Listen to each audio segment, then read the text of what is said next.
And here's I'll show you how to add canonical link or URL in WordPress post or page. Log into your WordPress admin dashboard and go to add new plugin page.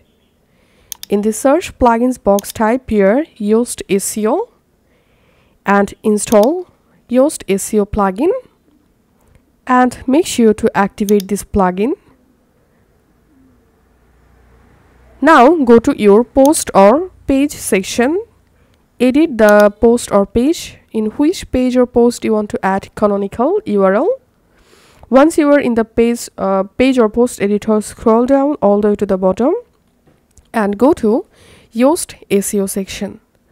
Under Yoast SEO section, scroll down and here click on Advanced.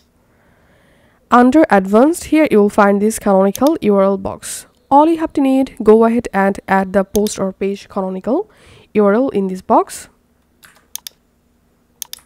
and just click on Save. And that's how you can do it. Thanks for watching.